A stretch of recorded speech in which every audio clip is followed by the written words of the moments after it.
win the Super Bowl. We'll return with more after this. You're watching the NFL on EA Sports. Back now here on EA Sports. It's Jaguar football, but a little work to do for them. They trail here as we start the fourth. They'll come out in the pistol. Bortles now on first down. Middle of the field, it's Robinson.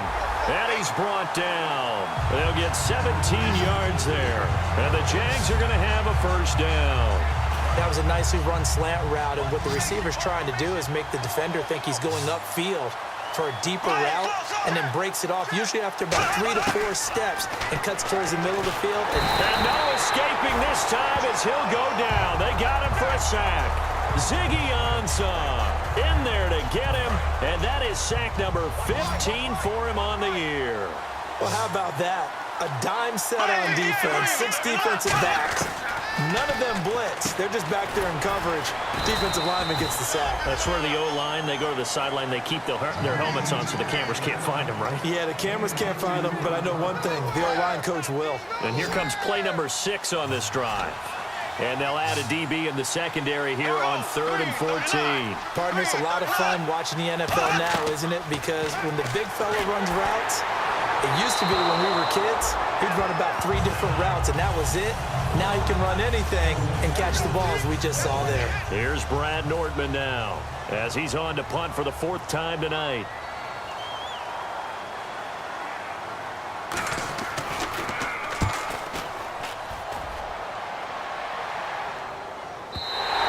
And problems spreading to the punt team now. This one goes all the way into the end zone on the fly, so that'll come back to the 20. And Detroit getting set to go now. And they were able to punch it in the end zone last time. They'll be looking to do that again here for the defense. Obviously, they'll be looking to stop them from punching it back in the end zone. It always is punch-counter-punch, isn't it? And which team has the advantage? Well, let's just go back. Last time on offense, they rolled downfield, got into a good rhythm. You can see a little more bounce in and out of the huddle. You can see the sideline really get into the game. So defensively, you're thinking to yourself, how do we take that away from them? How do we get the advantage back? Let's see what they come up with. I think pressure is always the first way to go. You love pressure. I love it. We'll see if they dial it up this drive.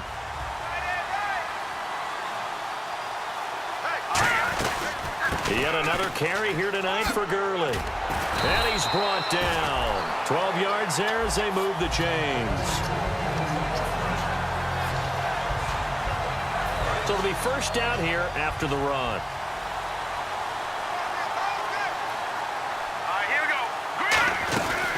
They'll run it now out of the gun. And he's got it across midfield and down to about the 47-yard line. 8 yards on the pickup, and now they'll have some options on second and short. Well, they'll take that every time with a lead. First down, 4th quarter, getting 8 yards. You love that. They will take it, and you have to ask the defensive guys, why did you give it? I mean, you know the situation. You're down, have to stop them, have to get the football back. But 8 yards on first down puts them back on their heels. They'll give it to him right up the gun. And he has the first down yardage before they bring him down right at the 45. Now, that's the way to do it. Hand it to someone with vision and good footwork, and add in a little bit of power, and you find a way to pick up first downs. They'll run it now out of the gun. The 20, still on his feet. And he takes it down deep into enemy territory. A big run there by Gurley. 41 yards on the ground. So Gurley gashes the defense, and a lot of people say, do you take running backs early first round? Do you want them that high? Surely you're happy you took Todd Gurley that early. Without a doubt, Dr. Seuss. I love the way that got done by you, but even better, it's fun to watch Todd Gurley run the football. He is electrifying. I want you to know that I did not mean to do that, by the way. And the play clock's running down. Now a shotgun snap as they'll look to throw. And he can't hang on. That's definitely going to be one he wishes he had back. Incomplete in the end zone. And on the outside, they're playing press coverage.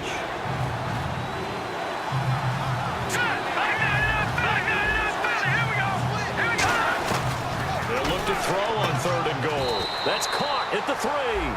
It'll be a pickup of only a yard, and that will bring up an interesting decision here on 4th and goal. Can you do any more work or make it more dramatic for not much gain than what we just saw there? Did you see how his toes got down? Tip-tap, got him down. But what did he get out of it? He sold the sizzle. He just had no steak. I mean, was it 1 yard? Yeah, plays like that, you at least expect a first down there, just 1 yard. And you figure with that, this game's pretty well out of reach. It would take a heck of a comeback at this point. Being 3 scores down, I think that's too much to ask with time winding down here in the 4th. Here comes Blake Bortles now to lead his offense back out there. And the stats on the screen tell the story. A great start.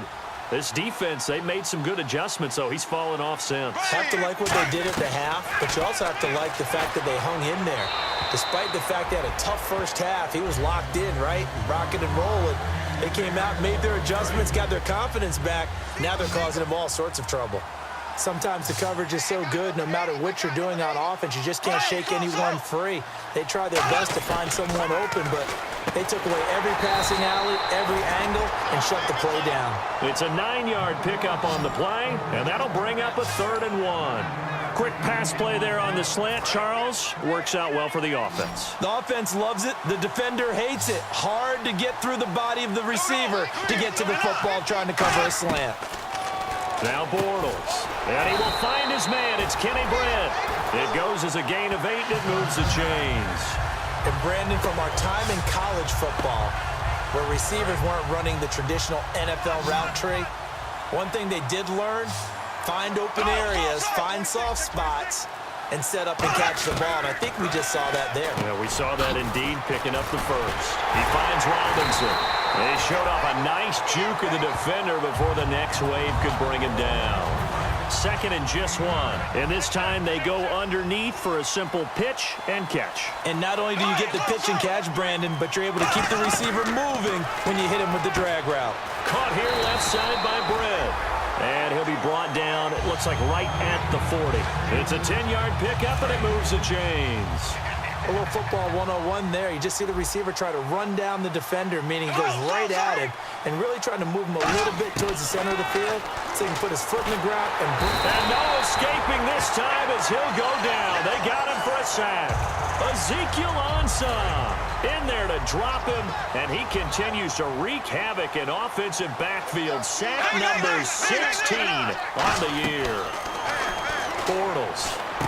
He has Britt over the middle. And he'll be taken down at the 44-yard line. It'll be a pickup of just 2, and they're going to be staring at a 3rd and long here. Well, there really wasn't much there, but a completion is a completion. A tough 3rd down awaits them. On 3rd and long, it's Bortles. And he finds Julius Thomas. And he goes down, but not before getting this inside the 25. So after that big play, let's see if they can catch their defense maybe on their heels. They come up in an empty set. 4 wide receivers, 1 tight end. On 1st and 10, here's Bortles. And no escaping this time as he'll go down. They got him for a sack. Time for a break. We're back to crown a champion after this. So it's Jaguar football here as we welcome you back. And let's see what they've come up with offensively after having time to talk it over. Bortles to throw on 2nd down. That is caught right at the 10-yard line. A good pickup there of 20 yards. And now a 1st down following that long gain. Everything about that play was beautiful. A great corner route where the receiver worked the defensive back inside and then broke back to the outside to the corner. But how about the throw by the quarterback? Anticipation on the break from inside to outside. He threw the football as the receiver turned around. The ball greeted him. And now they're in the hurry-up. On 2nd down, here's Bortles. And he just chucked that one out of bounds, out of everyone's reach. Maybe a wise call not to take a sack in this part of the field. It brings up 3rd down.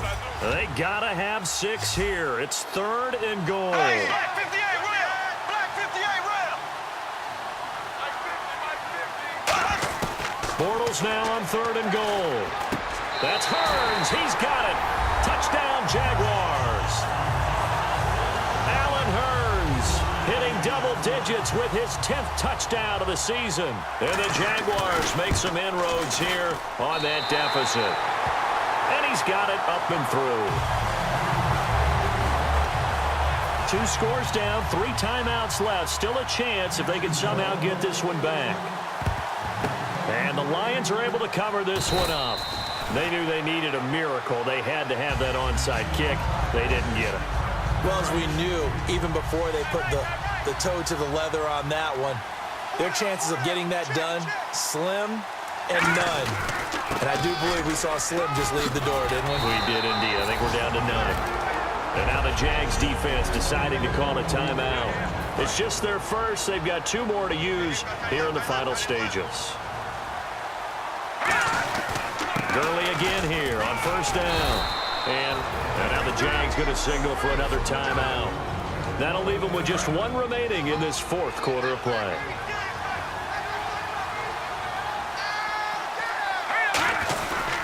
Here's Gurley. And he's able to get it to the edge of the red zone at the 20-yard line. All right, so the timeout over and all 11 men back out onto the field for the defense. They'll run it now out of the gun. 2 yards on the carry there. It'll be 2nd down. It's really no surprise to see them running the ball here. They've got the lead, not much time left. They just want to keep the clock moving, and they can win it right now.